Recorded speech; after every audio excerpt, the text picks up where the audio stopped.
avanzando, tenemos que avanzar varios capítulos el día de hoy, estamos un poquito atrasados, pero vamos a avanzar y poder llegar al final a tiempo. Bueno, ¿cómo venimos con las tareas? ¿Sí? Recuerden que hay que leer, que bueno, la idea es investigar un poquito acerca de algunos enemigos del pueblo de Dios en aquel entonces, ¿sí? Y eso viene a ser la tarea para la materia, ¿sí? Ahí está todo en la clase, así que bueno, cualquier cosa, de hecho creo que subieron los videos, así que también están los videos para poder ir repasando. Muy bien, ruge el león entonces, era el tema, ¿sí? Habíamos visto el versículo 2, el Señor ruge desde Sión, Jehová rugirá, y ahí empiezan a aparecer entonces las desolaciones, ¿no? Y el libro va a enfatizar los juicios de Dios sobre el pecado de su pueblo. Va a juzgar a las naciones, todas las naciones alrededor, ¿te acordás? Era como un espiral, hasta que empieza a acercarse y cada vez está más cerca del pueblo, va a juzgar, porque justo también juzgar a su pueblo, se había juzgado a todas las naciones que no le conocían, también iba a juzgar a aquellos que tenían un conocimiento de la palabra, ¿sí? Este es el caso del pueblo de Judá y también de Israel. Recordemos, estamos hablando de un profeta, ¿sí? Que vivía en el sur y que va con un mensaje hacia el reino del norte, ¿sí? Y estamos en un tiempo, y lo vamos a ver en especial hoy, en un tiempo de prosperidad, en un tiempo de bendición, en un tiempo de vacas gordas, y vamos a ver, ¿sí? Que en Amós en algún momento, si ya lo leíste ya sabés, se va a pronunciar un dicho y un juicio contra este tipo de personas. Así que avanzamos en el estudio que tenemos ahí de Amós. Muy bien, el bosquejo que estamos siguiendo hoy nos va a servir, así nos podemos guiar, el juicio anunciado, capítulo 1, capítulo 2, y 4 mensajes proféticos, ¿sí? Mostrando las razones para aquellos juicios, ¿sí? El juicio sobre el pueblo de Dios, capítulo 3 hasta el capítulo 6. Eso es lo que vamos a intentar hacer en esta noche, ¿sí? Después viene la advertencia, ¿sí? Con algunas visiones, y la restauración prometida, ¿sí? Al final del libro. El final de la clase anterior terminaba así, versículo 12, ¿sí? A pesar de los actos de gracia que Dios había tenido con su pueblo, venía el juicio.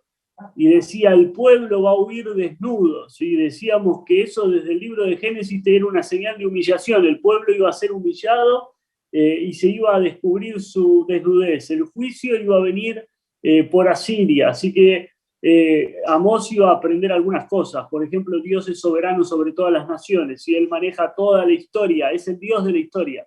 Así que maneja la historia y nada se le escapa al Señor en cuanto a la historia de las naciones. ¿Sí? No pensemos que algún reino o alguien se escapaba en algún aspecto, no. Nada se escapa de la soberanía de Dios.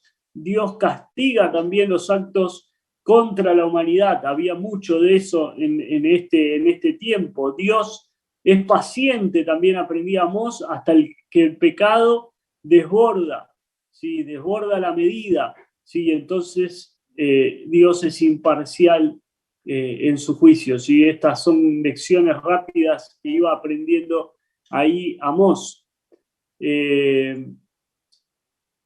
Entonces, 4 mensajes proféticos, ¿sí? Y acá van a venir estos mensajes. Capítulo 3, el privilegio trae responsabilidad. Si nosotros vamos a ver ahora, en un momento más, una nación privilegiada, ¿sí? Elegida, escogida, la niña de los ojos de Dios, ¿sí? Y ese privilegio trae una responsabilidad, ¿sí? Sin embargo, el pueblo no entendió que así era. El castigo de Dios iba a ser desatendido en el capítulo 4, eso lo vamos a ver ahora en un momento. El arrepentimiento tenían negligencia, sí, podrían haberse arrepentido, fueron negligentes en cuanto a esto, y luego aparece una seguridad falsa en cuanto a lo que ellos creían que era seguro para ellos, y entonces viene el juicio, viene el primer ay ahí en el capítulo en realidad capítulo 5 y capítulo 6 tienen esa parte. Muy bien, esto es al final, quizás ahí como, bueno, está puesto ahí en la proyección. Y arrancamos, ¿sí? Arrancamos ahí, capítulo 3 al capítulo 6, es el corazón entonces del libro de Amós, ¿sí? Y el bosquejo que nosotros tenemos dentro de ese bosquejo, lo que va a hacer es encontrar algunos mensajes, ¿sí? Mirá, el mensaje es así, yo lo puse ahí, lo coloqué, dice, es en relación al pacto de Dios. Acordate, vamos a hablar acerca del privilegio que tenía el pueblo de Israel como nación, ¿no? Habían sido escogidos, entran en esa relación de pacto. Luego vamos a ver pecados específicos que son llamados a la atención. Luego advertencia, arrepentimiento, o te arrepentís o va a venir juicio. Y después, casi juntos o separados, son mensajes, ¿sí? El ay de que el juicio viene y el ay de una justicia taliónica, ¿sí? La justicia taliónica es vas a recibir la misma retribución por la falta, ¿sí? Por la falta cometida. Así que bueno, 4 mensajes, ¿sí? El privilegio trae responsabilidad, ¿sí? Así que el primero, ese es el mensaje sobre el pacto. Y este es un pueblo privilegiado, es un pueblo especial, pero también sus responsabilidades son especiales. Así que vamos a leer ahí en el capítulo 3 y vamos a avanzar un poquito con la lectura, ¿sí? Vamos a ver lo que es la ruina de Israel, los mensajes del profeta, ¿sí? Lo que él tenía para comunicar. Así capítulo 3, versículo 1 dice, oíd esta palabra que ha hablado Jehová contra vosotros, hijos de Israel, contra toda la familia que hice subir de la tierra de Egipto, dice así, a vosotros solamente he conocido de todas las familias de la tierra, por tanto os castigaré por todas vuestras maldades. Versículo 3, andarán dos juntos si no estuvieren de acuerdo. Rugirá el león en la selva sin haber presa, dará el leoncillo su rugido desde su guarida si no apresare. Caerá el ave en lazo sobre la tierra sin haber cazador, perdón. Se les levantará el lazo de la tierra si no ha atrapado algo. Se tocará la trompeta en la ciudad y no se alborotará el pueblo. ¿Habrá algún mal en la ciudad el cual Jehová no haya hecho? Porque no hará nada Jehová el Señor sin que revele su secreto a sus siervos los profetas. Si el león ruge, ¿quién no temerá? Si habla Jehová el Señor, ¿quién no profetizará? Proclamad en los palacios de Asdod y en los palacios de la tierra de Egipto, y decir, reunidos sobre los montes de Samaria, y ved las muchas opresiones en medio de ella y las violencias cometidas en su medio. No saben hacer lo recto, dice Jehová, atesorando rapiña y despojos en sus palacios. Por tanto, Jehová el Señor ha dicho así, un enemigo vendrá por todos lados de la tierra y derribará tus fortalezas, tus palacios serán saqueados. Así ha dicho Jehová, de la manera que el pastor libra la boca del león, 2 piernas o la punta de una oreja, así escaparán los hijos de Israel que moran en Samaria, en el rincón de una cama y al lado de un lecho. Oíd y testificad contra la casa de Jacob, ha dicho Jehová, Dios de los ejércitos, que el día que castigue las rebeliones de Israel, castigaré también los altares de Betel, y serán cortados los cuernos del altar, y caerán a tierra. Y iré la casa de invierno y la casa de verano, y las casas de marfil perecerán, y muchas casas serán arruinadas, dice Jehová. Hasta ahí nomás, capítulo 3. Entonces el mensaje es sobre el pacto. Tienen privilegio por ser el pueblo de Dios, pero también tienen responsabilidades, ¿sí? Ahora, fíjense en el versículo 1, dice, oíd palabra que ha hablado Jehová. Esa frase es como la Shemá, ¿sí? Es la oración de Israel, ¿sí? Es oye Israel, ¿sí? Los judíos hacen esa oración y dicen, oye Israel, Jehová, nuestro Dios Jehová, o el Señor, o Adonai, ¿sí? Nuestro Señor Adonai, uno es. Y Israel viene a actuar como si no supiera nada de Dios. Sin embargo, esta oración es un llamado directo al pueblo de Dios. Oye Israel, Era una oración que ellos conocían y conocían perfectamente. Y son unos versículos para hablar acerca del conocimiento que el pueblo tiene de Dios y el conocimiento que Dios tiene de su pueblo. Oye Israel, sí, oye Israel, ¿cuánto conoces el nombre de Dios? ¿Cuánto el pueblo conoce el nombre de Dios? ¿Y cuánto Dios conoce a su pueblo? Así que esta es una relación que se va a llamar a la atención en este versículo, la relación del pueblo con Dios, de su pueblo con Dios. Ahora, esta palabra para hablar acerca de la familia, porque en un momento dice, contra toda la familia quise subir de la tierra de Egipto. Así que es un término familiar que se utiliza acá como un clan. ¿Sí? Está hablando acerca de gente entendida como un grupo social, es una familia, son personas que comparten relaciones, que han compartido relaciones durante años, es la casa, ¿sí? Es ese término especial de casa, quizás como una extensión de aquel término de familia y utilizado para referirse a nuestra familia. O sea, la palabra es estamos dentro. ¿Sí? Todos los que estamos dentro, todos los que tenemos ese privilegio especial de estar dentro del pueblo de Dios, de la familia de Dios. Y que en un momento ese privilegio era haber salido o haber subido de la tierra de Egipto, porque ese recuerdo es un recuerdo de victoria, ¿sí? Es un recuerdo de las maravillas que Dios había hecho en medio de su pueblo. Al judío lo transporta en su mente hacia lo que Dios había hecho, a cómo Dios había sido fiel en el desierto, a cómo Dios había provisto para ellos calzado, alimento, agua, a cómo Dios los había sacado con mano poderosa de Egipto, a cómo habían sido sostenidos durante años, aunque no se lo merecían, pero Dios los sostuvo y fue fiel para con ellos, y cómo los llevó a la tierra prometida y los llevó en victoria a la tierra prometida y poseyeron aquella tierra, y cómo sostuvo toda la historia de Israel hasta este tiempo. Y dice el versículo 2, dice, a vosotros solamente es conocido. Ahora me voy a meter ahí, pero Dios está recordando a Israel su pacto, ¿sí? La relación especial que tiene. Y cuando él recuerda, dice, recuerda el llamado de Abraham de una cultura pagana, de que lo sacó, ¿sí? Lo hizo una nueva familia. La promesa de que iba a tener hijos, de que iba a ser una gran descendencia, y su protección durante todo el camino. No solamente estoy hablando del pueblo de Israel, estoy hablando de la historia, ¿sí? De la historia de su pueblo. Así que Dios indudablemente hizo una tarea enorme con su pueblo. Y acá aparece algo muy, pero muy interesante cuando Dios dice, a vosotros solamente he conocido de todas las familias de la tierra. Esta frase se refiere a la voluntad, ¿sí? de cuidar algo. Yo los cuidé, no es solamente conocer, él lo cuidó. Y tiene muchas aplicaciones en cuanto a esto, ¿no? Pero es cuando Dios ahí dice, cuida a los hombres. Es cuando solo a ti te he conocido, porque es algo especial de todas las naciones de la tierra. Después quizás podés volver en algún momento, esto va a estar disponible ahí en la clase para que lo puedas bajar.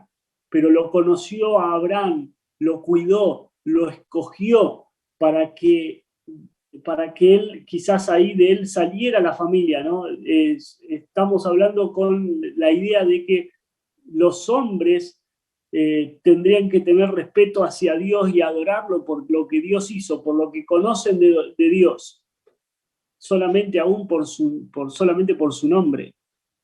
¿Sí? La idea es quién no va a mirar a Dios.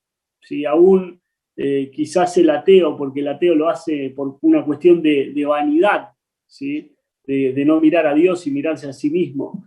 Pero el pueblo tenía todo para ocuparse en Dios, investigar a Dios, vivir a Dios, conocer a Dios. Sin embargo, no lo hizo. Bueno, Dios le dice, mira, yo te escogí. Y entonces aparece ese versículo, un versículo que en estos días he meditado en él, dice, andarán dos juntos si no estuviesen de acuerdo. Mirá la idea. Se usa para tantas cosas este pasaje, ¿no? pero la palabra andarán es ir, viajar, cambiar de ubicación, mover, proceder, ¿no? Como si fuera algo metafórico. Dice el versículo ahí, es donde aparece este pasaje otra vez, Éxodo 16:4, y aquí yo haré llover para vosotros pan del cielo, y el pueblo saldrá y recogerá diariamente la porción de cada día. Así lo pondré a prueba. Si anda, ves, ahí aparece otra vez la palabra, anda, tiene que ver también con comportamiento. La idea es cómo Dios va a andar con el pueblo si el pueblo no está de acuerdo con Dios.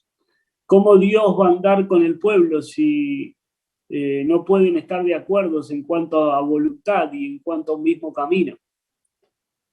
La pregunta parece rápido, ¿no? La pregunta es, Shema Israel, escucha Israel, porque Jehová está hablando, le está hablando a los hijos de Israel y le está hablando a la familia que él había escogido, que la había hecho subir desde Egipto. A vosotros solamente los conocí, o sea, Dios tuvo esa intención de conocerlos. Hay privilegios, también hay responsabilidades de todas las familias de la tierra. Entonces dice, voy a tener que castigar las maldades. ¿Por qué? Porque no podemos andar dos juntos si no estamos de acuerdo. Dios no puede estar con nosotros si nosotros no estamos de acuerdo a la voluntad de Dios y al propósito de Dios y a lo que Él quiere hacer. Mirá, coloqué un salmo ahí, 56:13, que dice, porque has librado mi vida de la muerte y mis pies de la caída. ¿Pero para qué? Para que ande delante de Dios en la luz de la vida. Ese es el propósito. El propósito de todo lo que Dios hizo es para que Israel realmente honrara a Dios y viviera para Dios. Sin embargo, no ocurrió de esa manera. Entonces, a partir del versículo 3 hasta el versículo 6, está la advertencia y está el rugido del león. ¿Sí? Otra vez el tema, ¿sí? El rugir del león. Dice el versículo 4, rugirá el león en la selva sin haber presa. La idea es el león macho solamente caza cuando tiene hambre. Generalmente la que caza es la hembra, ¿sí? Es la leona. La leona caza, va, busca el alimento, trae, el león come. Pero cuando el león está rugiente, o sea, cuando el león está hambriento, va y caza. ¿Sí? Ustedes ven o escuchan al león rugir, ¿sí? Está el león de la tele, ¿no? El que sale, ¿no? Entre medio del hueco y ruge. Y él está hambriento. Esa es la vez que caza. Ahora te dice otra obviedad, el ave no va a caer si no la cazan. O sea, si el cazador no apresa al ave, no va a caer en tierra. Y luego va a utilizar otra palabra para hablar de que cuando se toca la trompeta en la ciudad, dice, y no se alborotará el pueblo, claro, porque está hablando acerca del peligro. Bueno, en ambas situaciones es para decirle, mirá, yo le doy un mensaje al profeta, ¿sí? No hará nada Jehová sin que le revele su secreto a sus siervos los profetas. Bueno, acá veníamos con ese mensaje de parte de Dios, porque Dios quería revelar algo. Si algo estaba sucediendo y Dios lo quería revelar. Así que a partir del versículo 8 hasta el versículo 10, Amós le va a decir, porque Dios se lo reveló, el juicio es inevitable. Israel no quiso escuchar, no quiere escuchar el mensaje y no quiere tampoco hacerlo recto. Dice el versículo 10, no saben hacerlo recto, dice Jehová, atesorando rapiña y despojos en sus palacios. Así que Israel no quiere escuchar a Dios. Israel se llenó de pecado, no sabe cómo hacerlo correcto y completamente está involucrado en ese pecado. No tiene idea de cómo distinguir lo bueno de lo malo, si tienen un estilo de vida pecaminoso. Así que Israel está faltando al pacto y el privilegio que tenía no produjo la responsabilidad que debería haber traído, ¿sí? al pueblo. Así que a partir del versículo 11 hasta el versículo 15 vamos a tener que se va a especificar el pecado de Israel. Así que dice, por tanto, Jehová el Señor ha dicho, un enemigo vendrá por todos los lados de la tierra y derribará tu fortaleza y tus palacios serán saqueados. Cuando estaba leyendo o estudiando aquí en el versículo 11, recordé un pasaje ahí de Nahum, capítulo 2, subió el destruidor contra ti, guarda la fortaleza, vigila el camino, refuerza mucho tu poder. ¿Sí? La fortaleza, vendrá un enemigo y derribará tu fortaleza, o sea, se van a quedar sin protección, se van a quedar sin el lugar donde podrían haber sido guardados. Así que vendrá ese día en el cual Dios va a castigar las rebeliones de Israel y va a castigar los altares de Betel y van a ser cortados los cuernos del altar y van a caer a tierra. Y solamente va a haber o va a permanecer un pequeño remanente.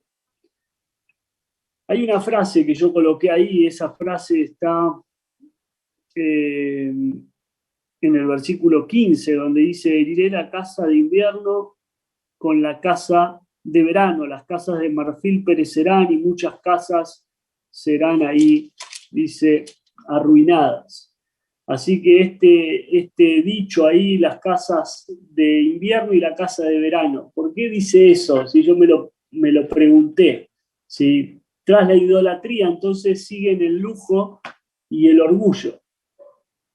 Tan ricos eran, si este es un comentarista, tan ricos eran que poseían dos tipos de casa. La casa de invierno, o sea, se iban hacia el sur, y la casa de verano se iban hacia el norte, de modo que, según la variedad de las estaciones, podían templarlas, ¿sí?, el calor o el frío. Sin embargo, estos lujos, ¿sí?, la única instancia registrada expresamente además de este lugar es la casa de invierno de Joacim, pasa a hablar acerca de esto, o de Grecia o de Roma, dice mediante las habitaciones del norte y del sur.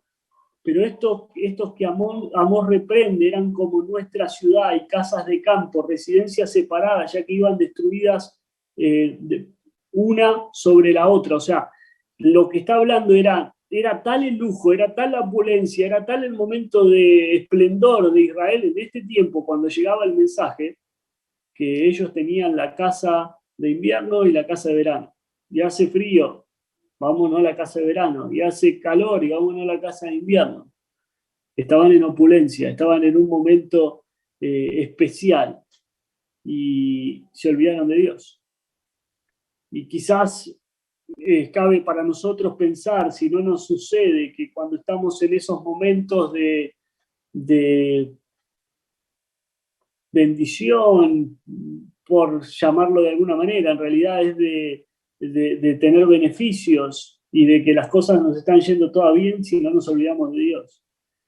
Y nos acordamos cuando la estamos pasando mal. Acá el pueblo de Israel estaba en un momento donde no quería escuchar mensajes de juicio, donde no quería escuchar el mensaje de Dios, ese mensaje que Dios le había revelado a su siervo el profeta, ese mensaje que Dios tenía para su pueblo. Ellos no lo querían escuchar. Así que en un momento también no solamente se habla de esas dos casas que poseían, sino también se habla acerca, dice, las casas de marfil perecerán, porque tenían que ver con casas con paneles e incrustaciones de marfil. ¿Sí? Eran palacios, por ejemplo, Acab había construido un palacio así, pero imagínense que Salomón, con toda la gloria que tenía Salomón, no había tenido sino solamente un trono de marfil, pero no una casa de marfil. Hay diferentes salmos que van contando acerca de también palacios de marfil que se van mencionando, que hablan acerca de una gloria simbólica, pero que tenían que ver quizás no con ellos, no con este tipo de personas que pensaban en sí mismos y que eran egoístas y que se habían olvidado de Dios, sino que el Señor sería digno de tal esplendor, de tal trono. ¿Sí? Sin embargo, lo estaban usando ellos. ¿Por qué? Porque ellos estaban prósperos, estaban centrados ahí en lo que es un espectáculo exterior, y entonces llega Amós y les predice la destrucción. Así que imagínense qué descolocado quedó este mensaje en medio de la situación que ellos estaban pasando. Una desolación que iba a venir como amplia y que iba a venir como poderosa y que no iba a haber manera de detenerla. Todo lo demás iba a pasar, pero ellos debían saber que el Señor iba a permanecer, que la palabra iba a permanecer y que lo que Dios había dicho a través del profeta, por medio del profeta, iba a ocurrir. Ahora, ¿qué deberíamos hacer si tuviéramos la mentalidad correcta y qué deberíamos de aprender aquí? Quizás pensar en que nada va a servir del brillo terrenal, toda la riqueza, toda la gloria, todo el lujo. Si falta el amor de Dios y la justicia, no debería de ser apreciado por nosotros. Porque los tesoros de maldad no sirven para nada, porque la justicia es la que te libra de la muerte. Entonces los tesoros de maldad, dice Proverbios, no serán de provecho, Proverbios 10:2, mas la justicia libra de muerte, la justicia libra de muerte. Yo voy a avanzar un poquito más acá.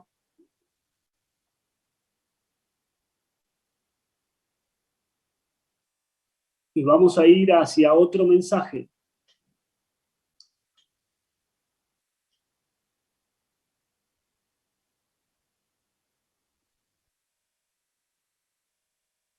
Muy bien. Antes del mensaje, algo del capítulo 3, porque no voy a volver después al capítulo 3. Entonces pregunto, ¿algo del capítulo 3? No puedo tocar todos los versículos, pero si hay algo, hay alguna pregunta o algo, lo podemos ver ahora. Si no, vamos hacia el versículo, al capítulo 4, porque ahí hay un segundo mensaje.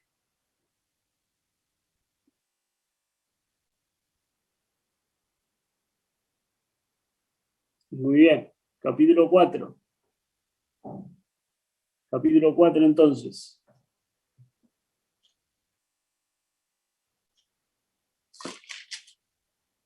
¿Alguien me quiere ayudar a leer? Capítulo 4, versículo 1.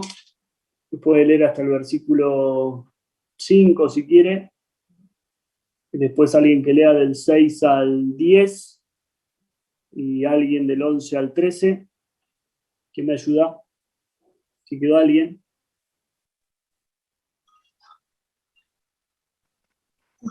Dale.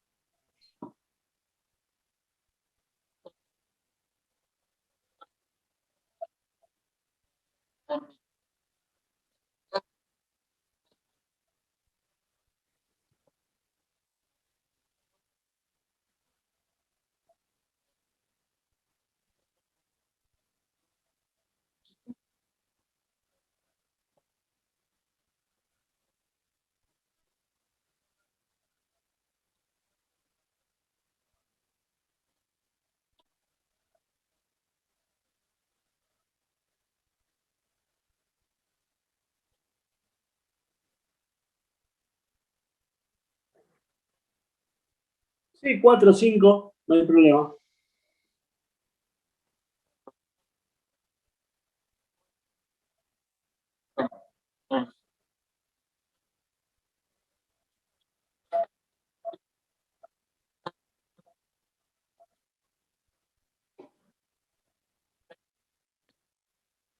Os hice estar a diente limpio en todas vuestras ciudades, y hubo falta de pan en todos vuestros pueblos. Mas no volvisteis a mí, dice Jehová. También os detuve la lluvia 3 meses antes de la siega, e hice llover sobre una ciudad, y sobre otra ciudad no hice llover. Sobre una parte llovió, y la otra parte sobre la cual no llovió se secó. Y venían 2 o 3 ciudades a una ciudad para beber agua, y no se saciaban. Con todo, no os volvisteis a mí, dice Jehová. Os herí con viento solano y con oruga. La langosta devoró vuestros muchos huertos y vuestras viñas, y vuestros higuerales y vuestros olivares, pero nunca os volvisteis a mí, dice Jehová. Envié contra vosotros mortandad tal como en Egipto. Maté a espada a vuestros jóvenes, con cautiverio de vuestros caballos, e hice subir el hedor de vuestros campamentos hasta vuestras narices, mas no os volvisteis a mí, dice Jehová.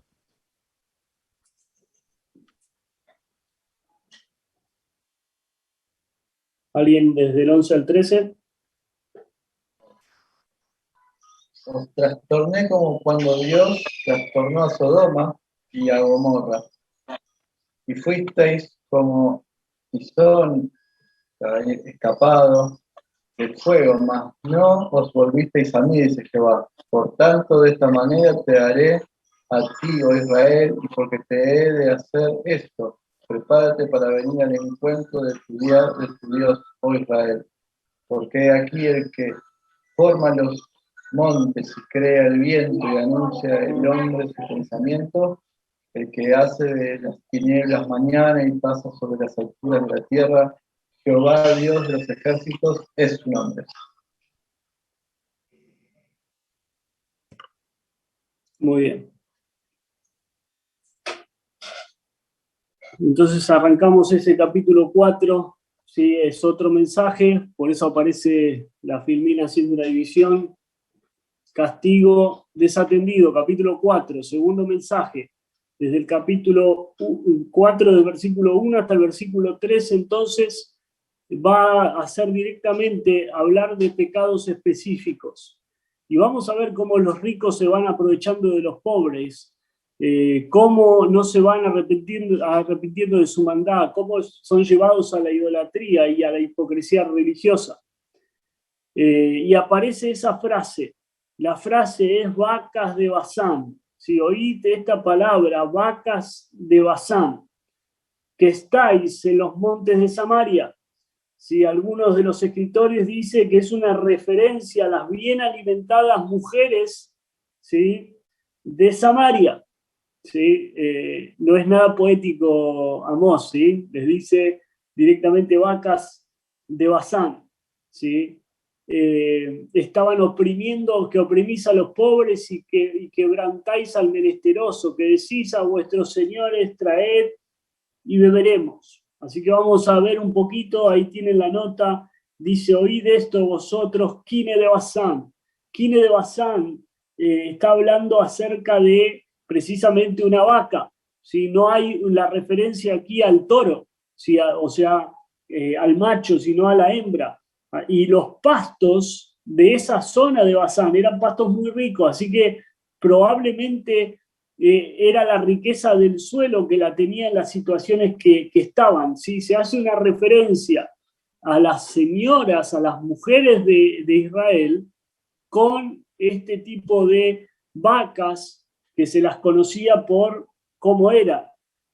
Así que esa zona, ese reino de Basán, ¿sí?, a la mitad de Gad, había sido entregada a la tribu de Manasés, pero Og, rey de Basán, ¿sí?, se incluyó esa zona, ese lugar. Y fue conocida después, ahí está la nota, como Jaulán. Así que toda esa parte era revestido de bosques, ¿sí?, de robles, ¿sí? Era el país de Basán. Y había ahí paisaje de riqueza, de pasto, de extensión de bosques. Realmente era un lugar de pastoreo de rebaño, ¿sí?, de hierba. ¿Sí? Aparece quizás ahí en Miqueas capítulo 7, en Jeremías capítulo 50, se habla acerca de los pastos, ¿sí? Los animales eran alimentados allí, eran más fuertes, eran más gordos, y los animales machos se habían convertido en un proverbio dentro de toda la tierra, o sea, eran conocidos ahí como los toros de Basán. ¿Sí? Y era como decir, bueno, eran enemigos feroces, ¿sí?, los animales machos de ese lugar. Pero Amós no dice toros, Amós dice kine, o sea, dice, son las vacas, no como los toros a los que hacía referencia David, sino las vacas. Así que él no los va a reprender por fiereza, sino por insensibilidad, ¿sí? Desenfrenada, fruto del lujo, fruto de la opulencia, ¿sí? De la plenitud de pan, de una vida que no tenía sentido y que iba a destruir toda la ternura que una mujer tendría que tener, ¿no? Dice, le saca el ingenio y le apaga el sentido espiritual. ¿Sí? Eso es lo que hace la opulencia, ¿sí? Lo que hace este momento de lujo en el pueblo de Dios. ¿Sí? Hasta tal grado llegan en el área espiritual. Así que utiliza un nombre femenino para referirse y les hace referencia no a los toros de Basán fuertes, poderosos, sino a la vaca, ¿sí? Para marcar el lujo. Muchas veces también para quizás hacer referencia a que los hombres estaban quizás afeminados en cuanto a aquellos que eran ricos, ¿sí? Durante la historia ha traído muchos problemas. Reyes en la historia tenían ese aspecto como afeminado y tenían muchos problemas en cuanto a lo sexual por la opulencia. Si lo llevaba a la locura, les embotaba el entendimiento, ¿sí? Así que los hombres ricos tenían una tendencia a la feminidad y las mujeres ricas tenían una tendencia a la crueldad. Eran las mujeres ricas de Samaria, ¿sí? Entonces había un problema tanto de los hombres como de las mujeres. Las mujeres se volvían crueles, los hombres se volvían complacientes, ¿sí? Y terminaban haciendo lo que aquellas mujeres les pedían. Así que terminaban siendo avergonzados ambos, ¿sí? Tanto los hombres como las mujeres en este dicho. Había también ahí una opresión en cuanto a aquellas personas que estaban pasando necesidad. ¿Sí? Ellos eran aquellos que se estaban deleitando quizás ahí en los frutos que conseguían de la tierra, en lo que le conseguían de parte del pobre, en lo que los pobres tenían y ellos pasaban por encima de ellos, ¿sí? Y los hombres tenían que suministrar a las mujeres ahí las extravagancias, el lujo, el libertinaje, extorsionando a los pobres. Entonces estamos hablando que estas vacas se hace referencia a una zona de pastos ricos, de hierbas abundantes. Esas vacas solo estaban en ese lugar y solamente comían, si no se tenían que andar trasladando para conseguir los pastos. Así que está hablando de que estas mujeres ricas de Samaria, de Israel, estaban cómodas. Les bastaba con lo que sus esposos le hacían y a veces no, porque pedían más. Y los esposos estaban estafando para poder conseguir más. Cuando utiliza la palabra esposos ahí es Adonim, habla de maestros, habla de señores. ¿Sí? Es un énfasis en los errores de los líderes del pueblo de Dios, que eran acompañados por estas mujeres que eran perezosas y que no estaban acostumbradas a pasar necesidad y que les pedían a sus maridos lujos, les exigían lujos. Y los hombres no tomaban un lugar de dirección. No tomaban un lugar donde se diría, mira, esto está bien, más allá no. Tenemos que pensar en los demás, no pensar solamente en nosotros. Mirá, voy a ir solamente un versículo ahí en el libro de Filipenses. Filipenses capítulo 2.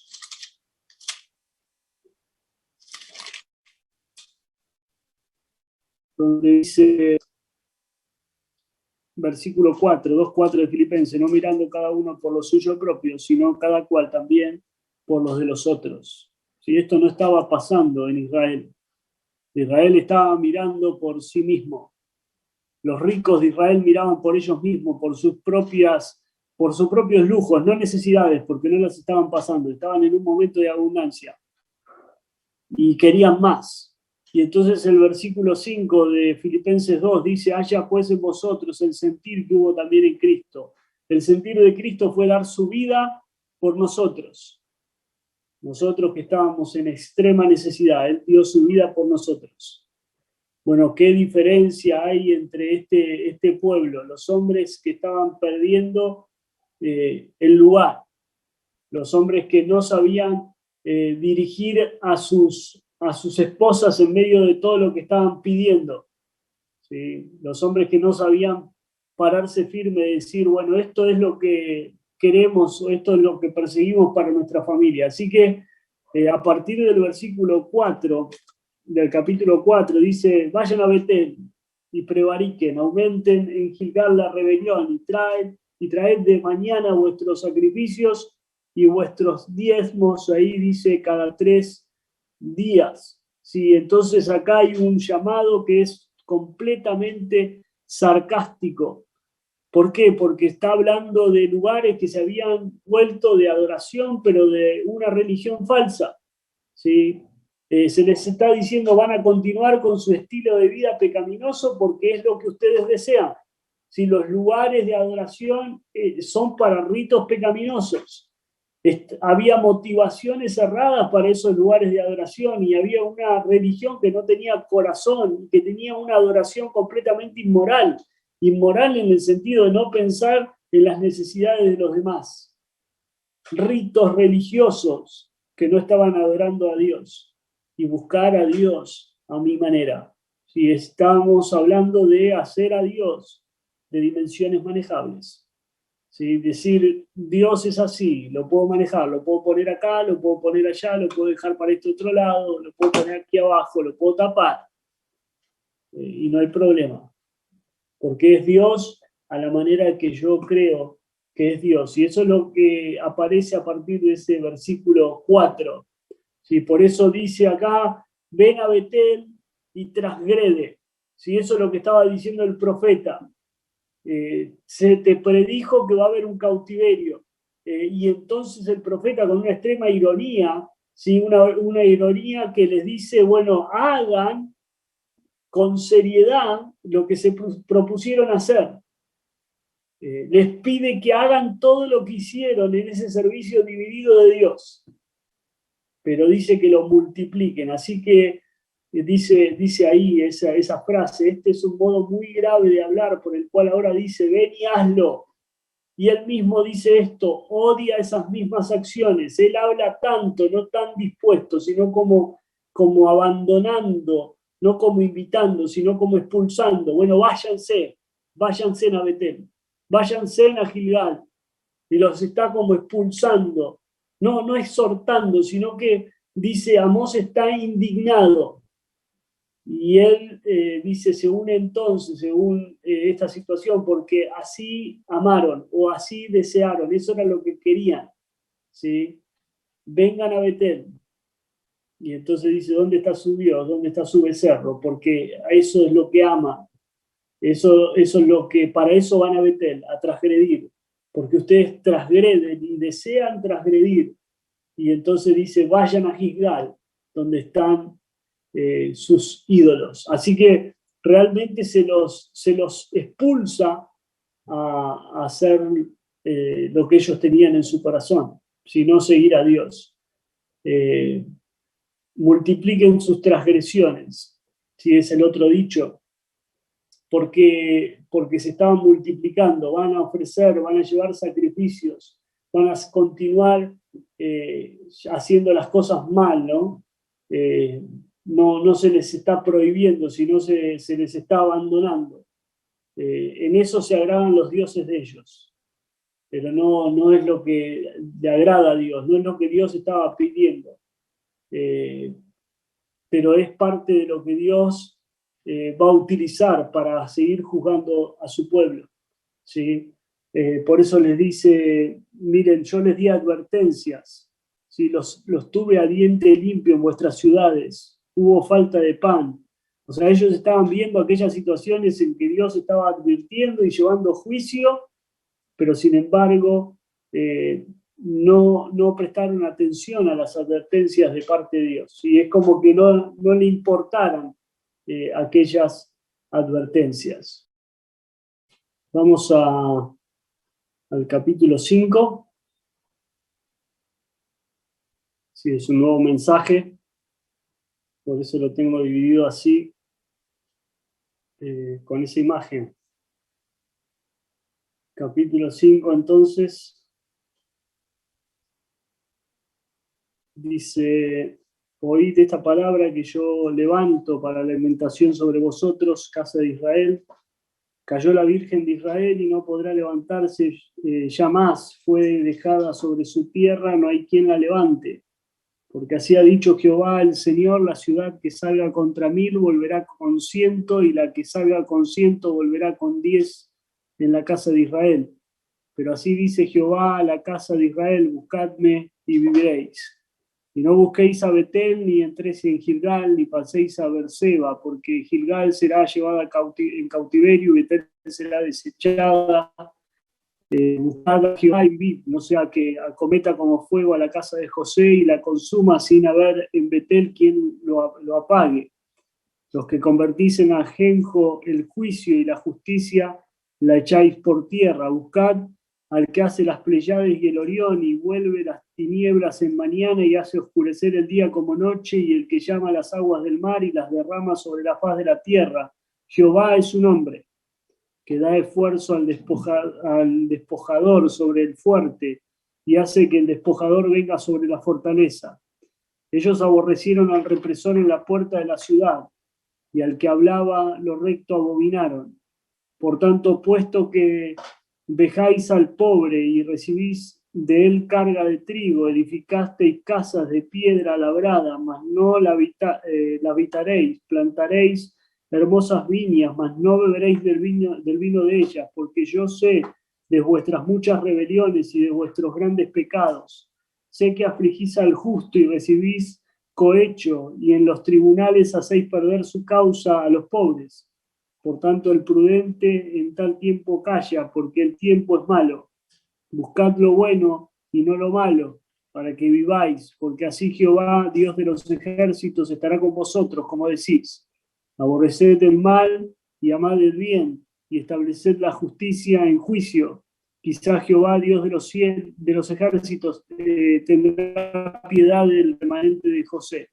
Por tanto, así ha dicho Jehová, Dios de los ejércitos: en todas las plazas habrá llanto, y en todas las calles dirán: ay, ay, y al labrador llamarán a lloro, y al endecha a los que sepan endechar. Y en todas las viñas habrá llanto, porque pasaré en medio de ti, dice Jehová. Y luego aparece algún mensaje más ahí en el capítulo 5, que en un momento vamos a ver. Entonces, tercer mensaje. Estamos en el capítulo 5 hablando acerca de un arrepentimiento que es negligenciado. Entonces, desde el versículo 1 al 17, Dios es el soberano del universo. Si ese es el mensaje, Dios como soberano del universo.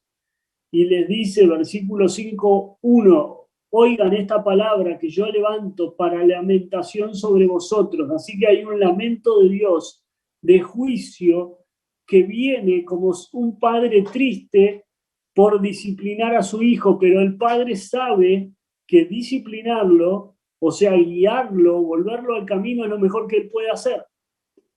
Así que tenemos desde el versículo 1 hasta el versículo 3 una lamentación fúnebre, un juicio inevitable. Dios va a destruir a los que hacen el mal. Y hay advertencias y hay también ahí arrepentimientos a partir de otros versículos 14 y 15, quizás en adelante podemos ver más allá eso, pero dice: oíd esta palabra que yo levanto para lamentación sobre vosotros. Cayó la Virgen de Israel y no podrá levantarse ya más, fue dejada sobre la tierra y no hay quien la levante. Porque así ha dicho Jehová el Señor: la ciudad que salga con 1000 volverá con 100, y la que salga con 100 volverá con 10 en la casa de Israel. Entonces Israel va a ser destruido a un 90%, ¿sí? completamente destruido. El juicio viene y el juicio es repentino. Y Dios le da una oportunidad después de la advertencia y le dice, buscadme y viviréis. Si tanto hemos escuchado cantos como esos acerca de buscad a Dios y vas a vivir, buscadme y viviréis. ¿Sí? Busquen el bien y no busquen el mal. ¿Sí? Eso dice ahí en el capítulo 14 y capítulo 15, dice buscad lo bueno y no lo malo para que viváis, porque así dice Jehová, Dios de los ejércitos, y estará con vosotros, como ustedes dicen. Él les da esperanza, Dios está pronto a perdonar. Así que en ese comienzo del versículo 1 y versículo 3 es como si hubiera un obituario nacional, ¿sí?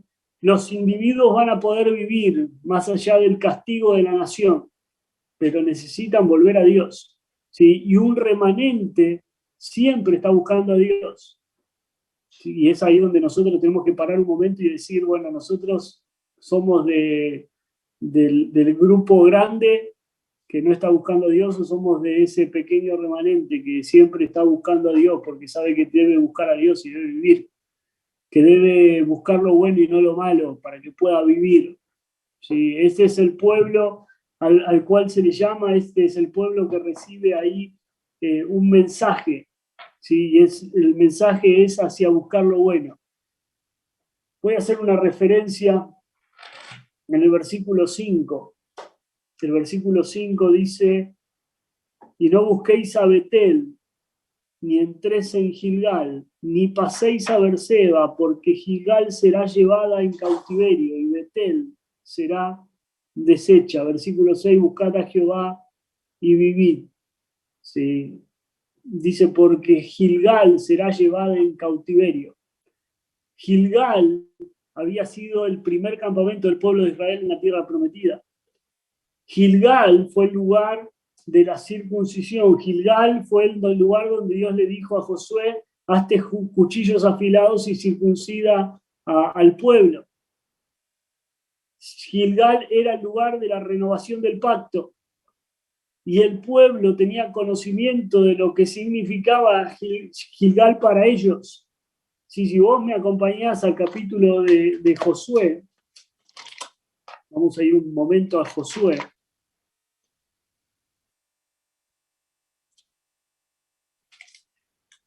Sí, estamos cruzando el Jordán, y después del capítulo 5, después del cruce del Jordán, dice el capítulo precisamente 5, en aquel tiempo Jehová, versículo 2, capítulo 5, 2, en aquel tiempo Jehová dijo a Josué, hazte cuchillos afilados y vuelve a circuncidar la segunda vez a los hijos de Israel. Y Josué se hizo cuchillos afilados y circuncidó a los hijos de Israel en el collado de Arandot.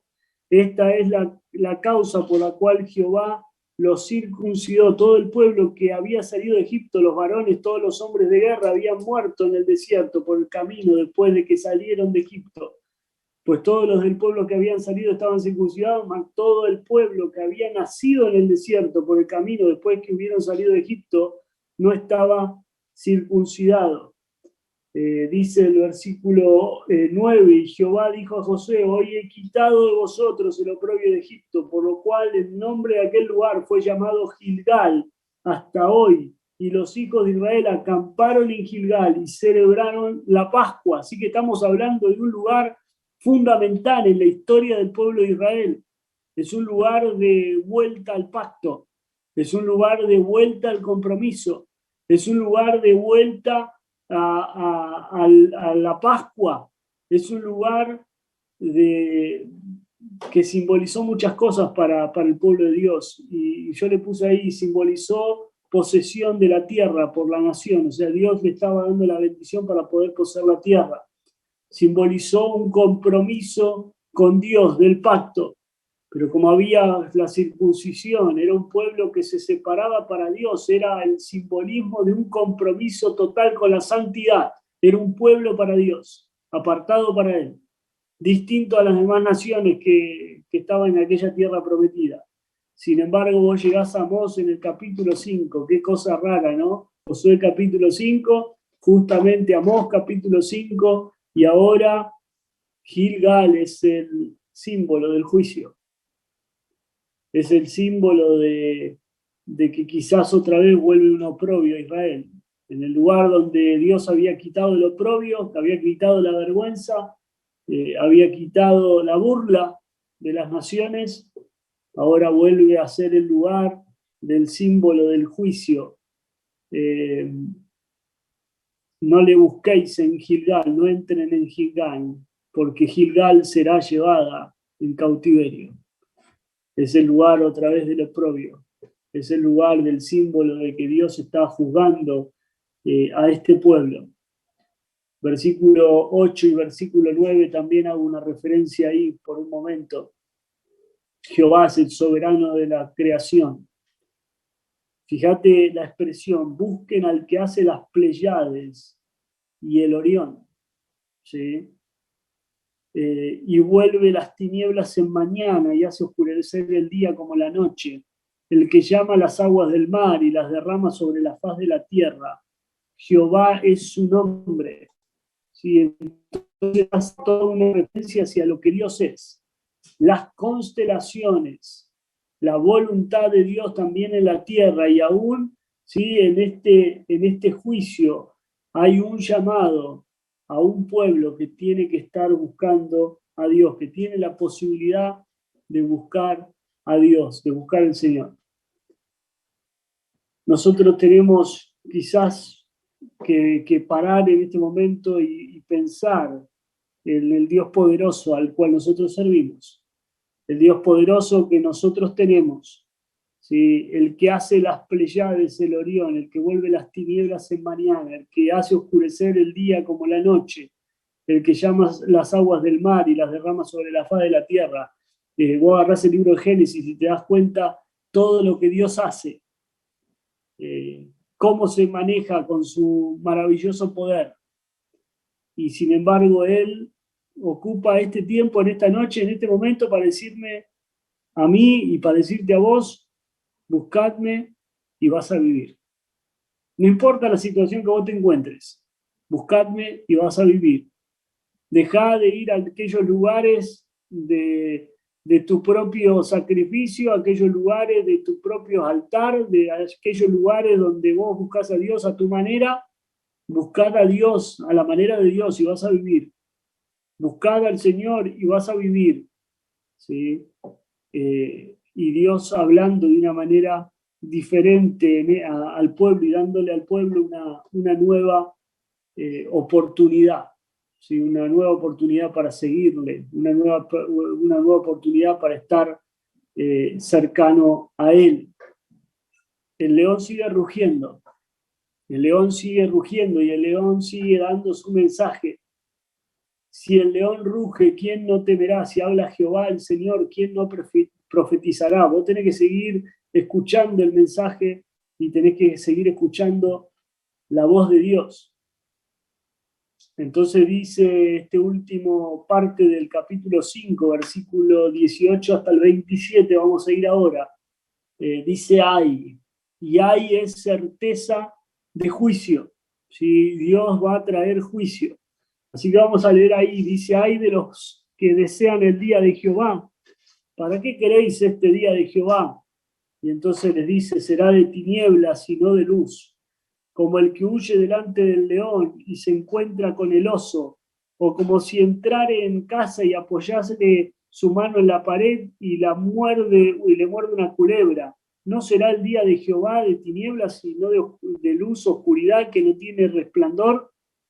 Aborrecí, abominé vuestras solemnidades, y no me complaceré en vuestras asambleas. Y si me ofreciereis vuestros holocaustos y vuestras ofrendas, no los recibiré, ni miraré a las ofrendas de paz de vuestros animales engordados. Quita de mí la multitud de tus cantares, pues no escucharé las salmodias de tus instrumentos. Pero corra el juicio como las aguas y la justicia como el impetuoso arroyo.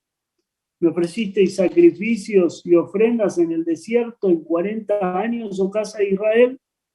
Antes bien llevabas el tabernáculo de vuestro Moloc y Kiun, ídolos vuestros, la estrella de vuestros dioses que os hicisteis, os haré pues transportar más allá de Damasco, ha dicho Jehová, cuyo nombre es Dios de los ejércitos. Así que viene un momento de juicio, viene un momento de juicio para este pueblo.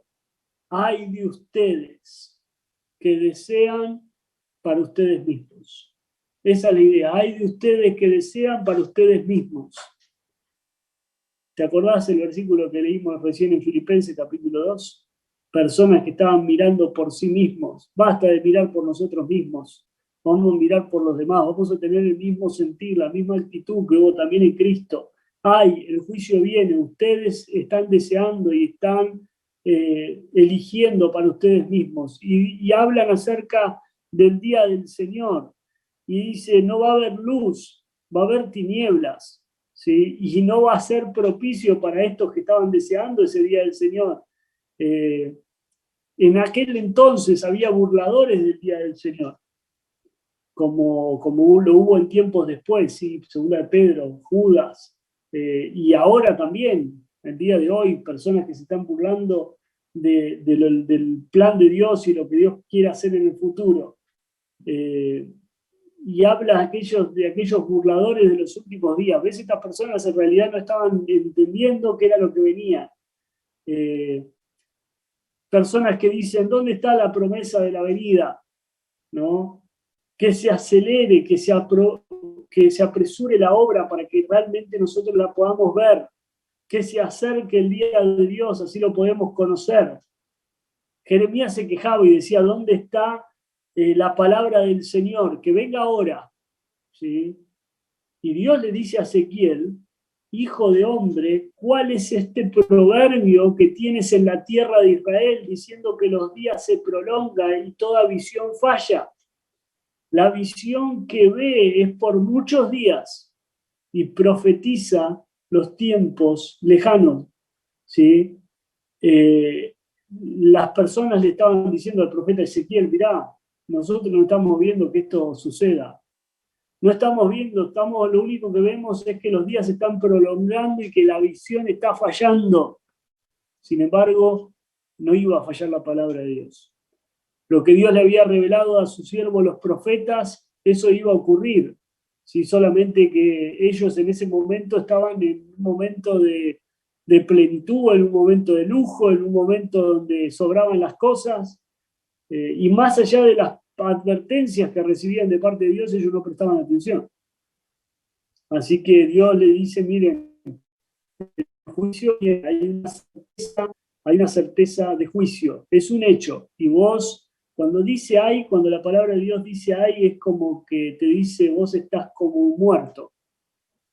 Vos estás como muerto. Fíjense los versículos son increíbles porque el versículo 19 dice como el que huye delante del león y se encuentra con el oso. O sea, te escapaste del león y te encontraste con un oso. Dice, pusiste la mano en tu casa como diciendo, bueno, ya está, ¿no? ¿Se acuerdan cuando jugábamos a la mancha, ¿no? Y decíamos, casa, ¿viste? Y ahí no te podían tocar, nadie te podía hacer daño, ¿no? Nadie te podía manchar.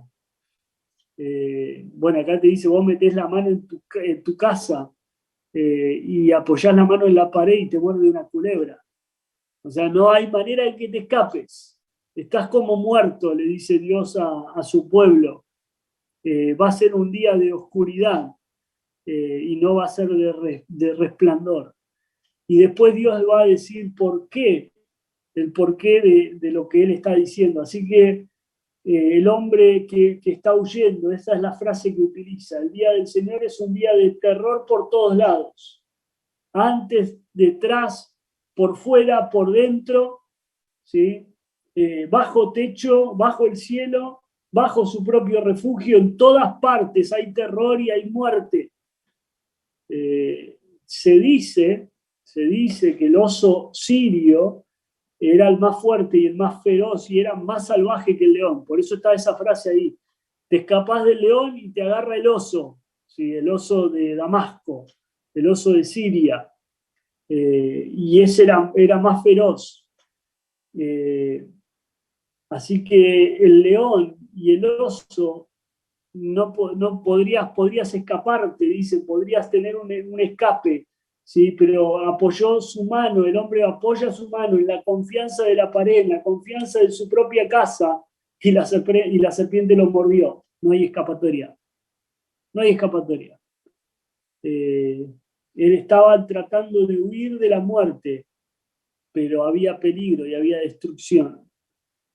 ¿Por qué? ¿Qué era lo que estaba pasando? Bueno, había una adoración pagana, había una adoración según su propia aceptación. O sea, te vuelvo a repetir, el hombre intentaba buscar a Dios a su propia manera, buscaba a Dios a su propia forma, pero a Dios le interesa más cómo nosotros somos, nuestras actitudes, que lo que nosotros hacemos, más nuestra relación con Él. Y aquí aparece una lista de cosas. Dice, aborrecí, abominé las solemnidades, y no me complaceré en vuestras asambleas. Y si me ofreciereis vuestros holocaustos y vuestras ofrendas, no las voy a recibir, ni voy a mirar ahí las ofrendas de paz de vuestros animales engordados. Quita de mí la multitud de tus cantares, pues no escucharé la salmodia de los instrumentos. Está hablando todo acerca de una adoración pagana e hipócrita, ¿sí? Una adoración según sus propios preceptos y su propio entendimiento, y no era lo que Dios estaba pidiendo. Y entonces Dios dice que corra el juicio como corre un arroyo impetuoso, que aparezca el juicio. Y acá quizás el ay se va a volver en un peligro de tradiciones y de obligaciones, ¿sí? Y todo lo que hacemos debe entrar en esto, en una reflexión de quiénes somos y lo que estamos haciendo con nuestra vida. ¿Quiénes somos? ¿Quiénes realmente somos? ¿Y para qué? ¿Quién estamos haciendo lo que hacemos?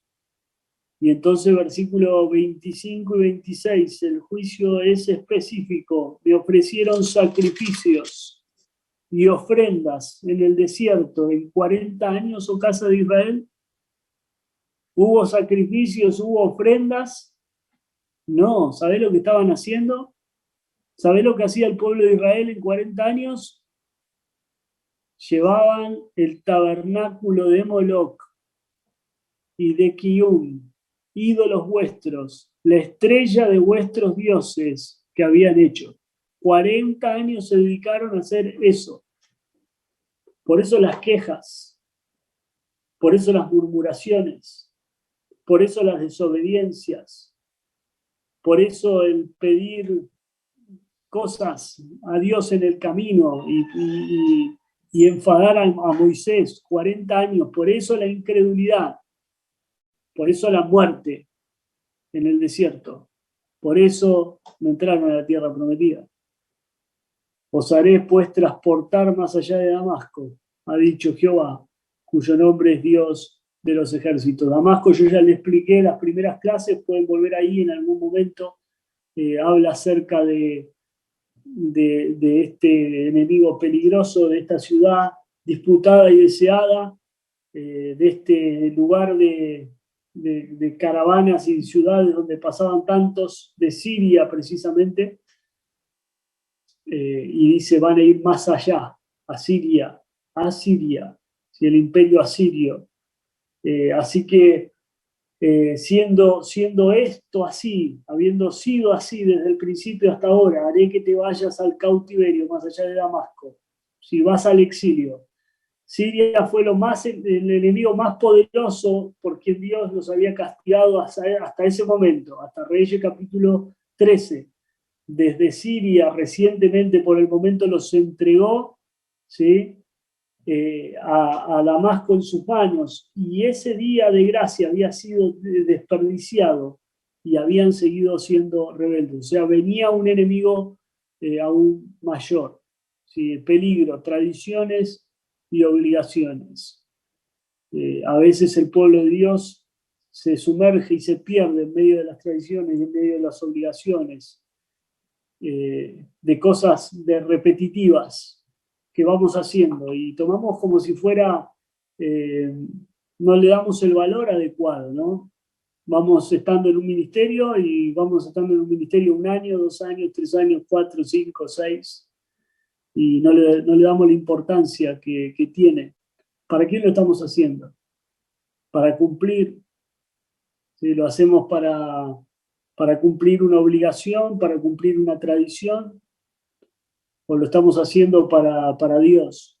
¿Sí? Fíjense en las expresiones del Señor en este capítulo 5, diciendo, mirá, yo no quiero lo que haces, tus cantos, no quiero la forma en que lo estás haciendo, no me parece, no lo deseo. El pueblo estaba realmente haciendo y tratando de agradar a Dios a sus propias maneras. ¿Cómo hacemos nuestro ministerio? ¿Quiénes somos nosotros para realizar el ministerio? Bueno, se van a ir más allá de Damasco y aparece otro mensaje. El mensaje sigue siendo de un ay, sigue siendo de un juicio que viene. ¿Sí? El león sigue rugiendo, sigue habiendo otro mensaje. Él está hablando, ¿quién no va a temer? ¿Sí? El profeta sigue profetizando y viene un sentido de seguridad falso. ¿Sí? Ay, capítulo 6, quinto mensaje. ¿Sí? Es una profecía de juicio. El juicio viene y ahora va a decir que es una recompensa justa, porque tiene que ver con una justicia de talión. Vas a recibir lo que te mereces. Vas a ser enjuiciado de una manera justa. ¿Sí? Entonces voy a leer versículo 1 hasta el versículo 14, dice, hay de los reposados en Sión y de los confiados en el monte de Samaria, los notables y principales entre las naciones, a los cuales acude la casa de Israel. Pasad a Calne y mirad, y de allí id a la granja Amat, y descended luego a Gad de los filisteos. Ved si son aquellos reinos mejores que estos reinos, y su extensión es mayor que la vuestra. Oh vosotros que dilatáis el día malo y acercáis la silla de iniquidad. Duermen en camas de marfil y reposan sobre sus lechos, y comen los corderos del rebaño y los novillos de en medio del engordadero. Gorjean, dice al son de la flauta, inventan instrumentos de música como David, beben vino en tazones y se ungen con los ungüentos más preciosos y no se afligen por el quebrantamiento de José. Por tanto, ahora irán a la cabeza de los que van a la cautividad y se acercará el duelo de los que se entregan a los placeres. Jehová el Señor juró por sí mismo, Jehová Dios de los ejércitos ha dicho, abominó la grandeza de Jacob y aborrezco sus palacios. Y entregaré al enemigo de la ciudad y cuanto hay en ella. Y acontecerá que si 10 hombres quedaren en una casa, morirán. Y un pariente tomará a cada uno y los quemará para sacar los huesos de la casa, y dirá al que estará en los rincones de la casa, ¿hay aún alguno contigo? Y dirá no. Y dirá aquel, calla, porque no podemos mencionar el nombre de Jehová. Porque aquí Jehová mandará y herirá con hendiduras de la casa mayor y de la casa menor con aberturas. Correrán los caballos por las peñas y harán en ella con bueyes. ¿Por qué habéis vosotros convertido el juicio en veneno y el fruto de justicia en ajenjo? Vosotros que os alegráis en nada, o que decís, ¿no hemos adquirido poder con nuestra fuerza? Pues he aquí, oh casa de Israel, dice Jehová, Dios de los ejércitos, levantaré yo sobre vosotros una nación que os oprimirá desde la entrada de Amat hasta el arroyo de Arabá.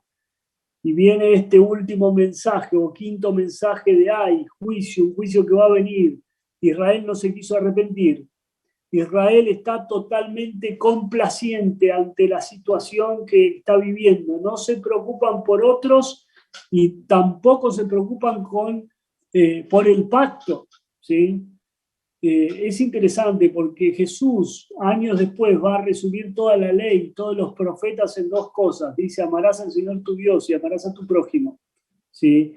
Y Israel quiebra el corazón de la ley. ¿Por qué? Porque se aprovecha de su prójimo. ¿Sí? Es autocomplaciente. Israel se preocupa por sí mismo. Así que hay un amplio mensaje hacia nuestro egoísmo. Hay un amplio mensaje hacia nosotros cuando pensamos en nosotros mismos. Dice el versículo 1, ay de los reposados en Sión y de los confiados en el monte de Samaria. Ay de los que se sienten cómodos. Si esa es la palabra. Y la palabra siempre va a significar aquellos que son imprudentes, los descuidados, aquellos que Isaías después va a decir en el capítulo 32, dice, levántate y tiembla, turbado por muchos días y años estarás turbado. Ese lujo y esa facilidad que sensualiza el alma y la hace aburrida, tonta y dura, están así, mirá, están cómodos en lo espiritual. Están cómodos en su manera de vivir. Ellos encontraron una religión y la están viviendo y además tienen placeres, además tienen opulencia, además tienen muchas cosas que se han ido hacia lo material, ¿sí? Sin embargo, Dios trae este mensaje o esta palabra, una palabra sincera. Si el profeta va a advertir a su propia tierra que la facilidad pecaminosa actual termina en un futuro dolor. Hay de los que ahora se ríen porque llorarán después. Si va a venir lamento después. ¿Sí? Él predice la destrucción y el cautiverio de Judá y de Israel a la vez, y no solo el cautiverio en Babilonia, sino que van a estar dispersos hacia ese día. El lujo y los pecados más profundos de la carne abundaban en esa generación. ¿Sí? Y estaban ahí pasando por arriba a aquel que tenía necesidad. Luego hay una pregunta más adelante y te está diciendo pasen o vayan viendo los diferentes lugares. ¿Sí? Está hablando de Calne y de Hamat, dice que iban a ser capturados después por Asiria, ¿sí? Y la idea es cómo Israel iba a pensar que ellos iban a escapar del juicio venidero. Cómo Israel iba a pensar que en la situación que estaba, quizás a ellos no les iba a tocar. Entonces la pregunta que se hace en el versículo es, ¿son ustedes mejores que ellos? Pasen a Calne, pasen a Hamat, desciendan, dice Agag, de los filisteos y vean si aquellos reinos son mejores que estos reinos, si su extensión es mayor que la vuestra. ¿Son mejores estos reinos? Pareciera está haciendo una referencia a que Israel no estaba entendiendo que ellos también iban a ser tomados como fueron tomados aquellos. De hecho, un babilonio dice que ellos tomaron 200 ciudades, 200, no una, dos o tres, 200 ciudades, ¿sí? En Babilonia. Entonces Amós está reprendiendo a Israel porque Israel ha sido ingrato en cuanto a un don original que Dios le dio de darles una buena tierra y como una continuidad de dejarlos poseer la tierra. Pero ellos no actuaron de otra manera, ellos se manejaron como paganos, se manejaron como personas que no conocían a Dios. Es como si Amós dijera qué espacioso y qué ancho es el límite que tenemos.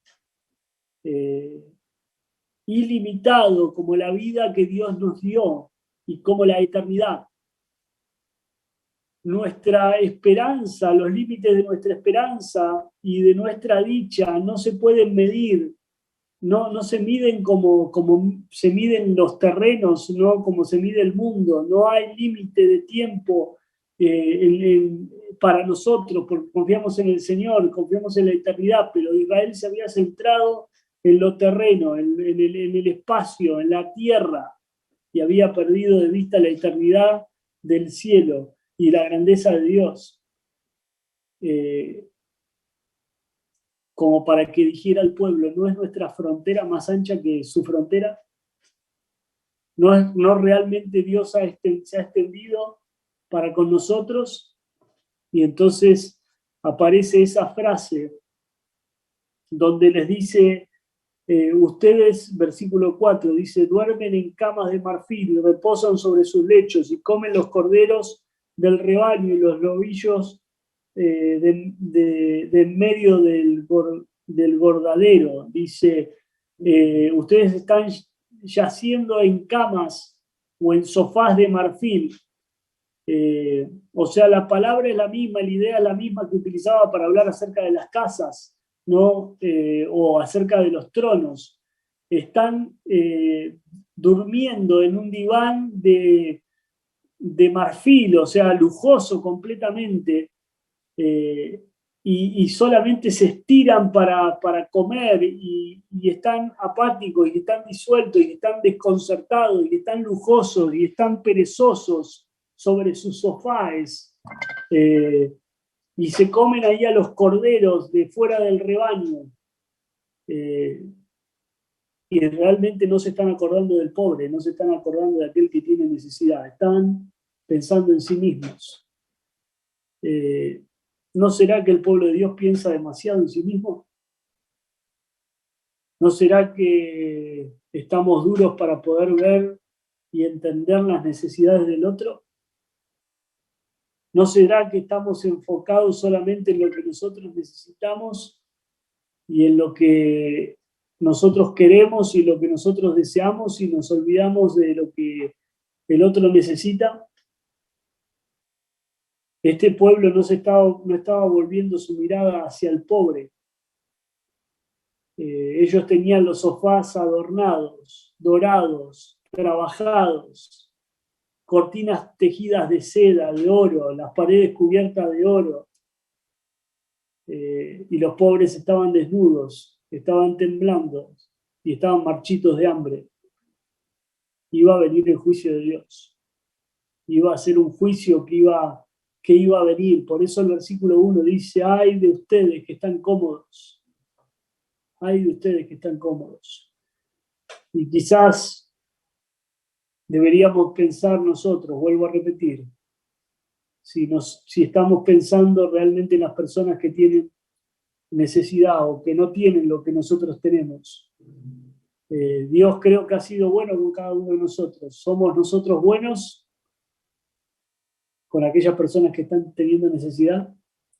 ¿A cuántos podríamos alcanzar para Cristo si miráramos también por las necesidades de ellos? Versículo 7. Por tanto, ahora irán a la cabeza de los que van a la cautividad, y se acercará el duelo de los que se entregan a los placeres. Todos aquellos que se estaban entregando a sus propios placeres, todos aquellos que estaban pensando en sí mismos, iban a ir encabezando el cautiverio.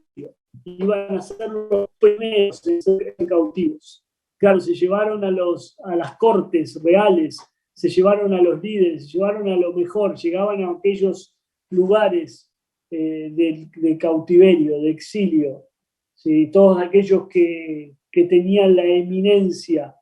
Ustedes, los primeros en riqueza, los primeros en riqueza van a ser los primeros que van a tener que soportar el yugo del cautiverio, ¿sí?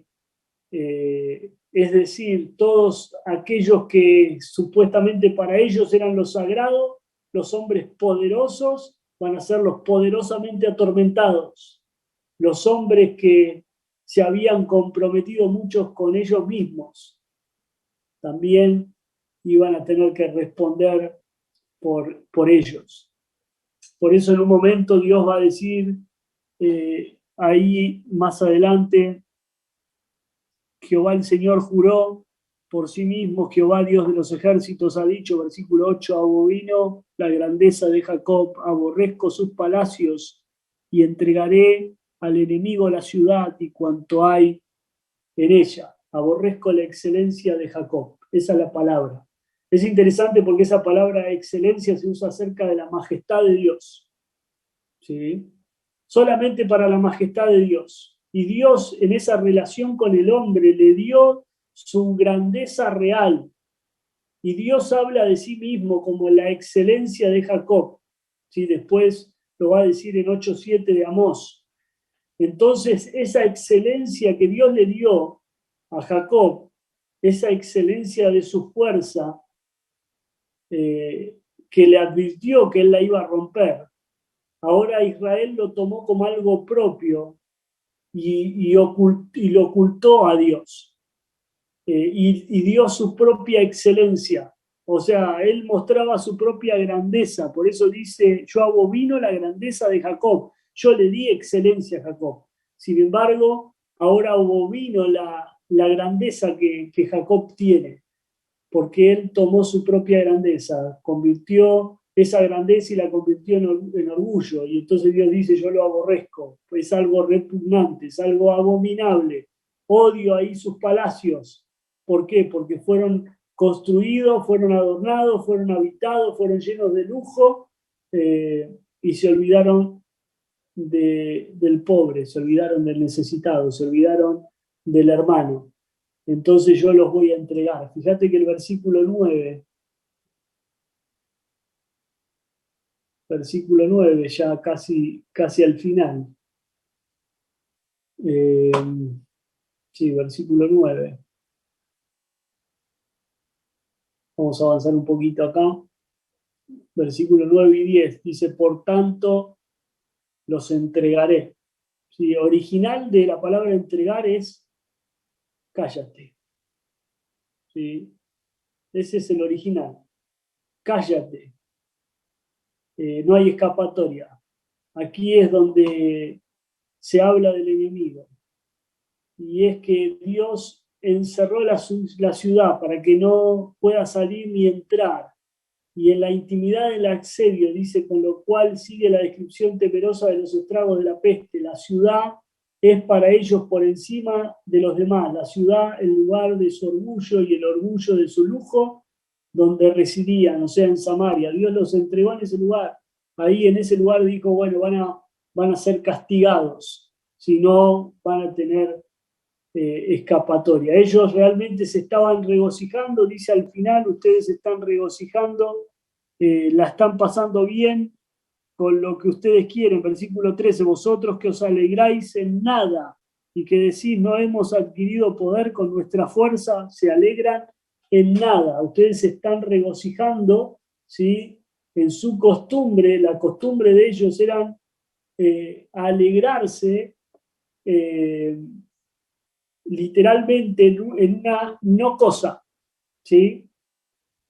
En una cosa que no tiene valor, no en algo, o sea, no tiene ninguna existencia, se alegran en algo que no existe, ¿sí? Que no existe fuera de Dios. Esto es la no cosa de su poder, de su fuerza, de su imperio, que ellos creían que tenía, pero que pronto no lo iban a tener más, o sea, porque lo iban a perder. O sea, ustedes se están alegrando en algo que no existe, porque Dios ya veía, ¿sí?, en el futuro que todo eso iba a ser perdido. Así somos nosotros, ¿no?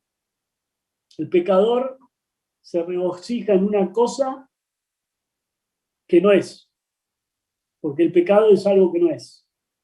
El pecado es como algo sin valor, es decir, es algo vano y sin valor. Su placer es fugaz. Por eso el salmista dice, todos los hombres cuyas manos son poderosas no han encontrado nada, dice el Salmo 76:5. El pecado lleva al pecador a la nada, es decir, a la destrucción, a la muerte. El pecado es la privación del bien, pero la privación es un mero negativo, o sea, no es nada, no tiene nada. El hombre en el pecado no tiene nada. El pecado priva al hombre de Dios, del Dios de todo. Priva al hombre del Creador. Eso es el pecado. El pecado no es nada. El hombre se divide, el hombre se alegra, la criatura se alegra y prefiere el pecado al Creador. Y Dios le dice en este versículo 13, ustedes se están alegrando en nada. No tienen nada. Han perdido todo. ¿Te acordás que empezamos muy arriba hablando acerca de las vacas de Basán? Aquellos que tenían todo. Bueno, ahora estamos hablando de alguien que descendió en su propio orgullo. Descendió, y todo lo que tenía se convirtió en nada. ¿Qué es lo que el hombre posee sino en Dios? Nosotros tenemos en el Señor todo. Y entonces dice el versículo 14, pues he aquí, oh casa de Israel, dice Jehová de los ejércitos, levantaré yo sobre vosotros una nación que os oprimirá desde la entrada de Hamat hasta el arroyo de Araón. El castigo iba a llegar. Y vamos a ver ya a partir de la próxima semana, en última clase, capítulo 7, 8 y 9. Yo creo que esto llama la atención y llama al sentido espiritual, llama a nuestro corazón a tener los pies sobre la tierra, a no mirar por nosotros mismos, a enseñarle a nuestros hijos que no es importante solamente lo que adquirimos y lo que tenemos y lo que disfrutamos. Está bien que disfrutemos las cosas que el Señor nos ha dado, pero eso no es todo, sino lo que somos, sino la palabra de Dios, la oración, el hecho de estar juntos, lo espiritual, ayudar al hermano, ver por el otro.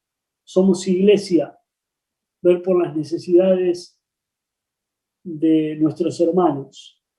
Eso es lo que le dejamos a nuestros hijos, y no el estar acomodados como estaba el pueblo de Israel, olvidándose de la palabra de Dios y olvidándose del pacto, olvidándose del principio primero y la base, aquello que resumió Jesús: amarás a Dios, amarás a tu prójimo, amarás a Dios, amarás a tu prójimo. Así que este es el llamado, este es el desafío, esta es la exhortación con la que Amós llamó la atención de Israel y con la que está llamando la atención nuestra en esta noche. Así que cortamos ahí, capítulo 6, y ya la semana que viene seguimos adelante.